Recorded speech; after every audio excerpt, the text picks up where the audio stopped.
হে বন্ধুরা জোহার নমস্কার। আমাদের পার্ট 2 ভিডিও চলে এসেছে। আজকে দেখাবো ধান রোপণের ভিডিও। চলো লেট স্টার্ট।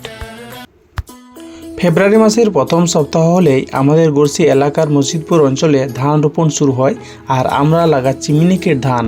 আর দুই ভাইয়ের কাজ হচ্ছে ধান বীজ নিয়ে যাওয়া, বীজ চারানো আর চাপান ছাড়ানো।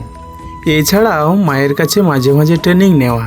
দুই ভাইয়ে এই চাকরিতে নতুন জয়েনিং করেছি, তাই ঘাস মারাটা রোয়ার আগেই ছড়িয়ে দিলাম, কেননা রোয়ার পর দিলে ধানের গুছিগুলোকে পা দিতে পারি। প্রথম 2 দিন কোনো মুনিশ না পাওয়ায় আমরাই রোয়াচ্ছিলাম, কেননা তারাও কারো ধান রোয়াচ্ছিল, সেই জন্য যতটুকু পারি নিজেরাই করছিলাম। তারপর বন্ধুরা দ্বিতীয় দিনে 8 অষ্টবস্য লাগিয়ে দিলাম, তার মানে 8 জন মুনিশ লাগিয়ে দিলাম। রোয়ার আগে বিঘা প্রতি 20 কেজি করে ডিএপি সার ছড়িয়ে দিলাম। বন্ধুরা তোমাদের দিকে বড় চাষ হয় কি না কমেন্ট করে জানাবে কিন্তু। আজ প্রথম দিন থেকে দ্বিতীয় দিনে অনেক খুশি লাগছিল বন্ধুরা, কেননা ধান রোয়াটা খুব তাড়াতাড়ি হচ্ছিল। সাঁওতালিতে একটা কথা আছে বন্ধুরা, চেদ লেকাম এরা অনকাগিম ইরা, অর্থাৎ যেমন কর্ম তেমন ফল। যাই হোক, কথা বলতে বলতে ভুলেই গেলাম বন্ধুরা।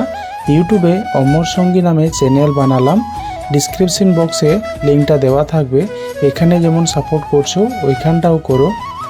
ভিডিও কেমন লাগলো কমেন্টে জানাও। ততক্ষণে সকলে ভালো থেকো বন্ধুরা, বাই।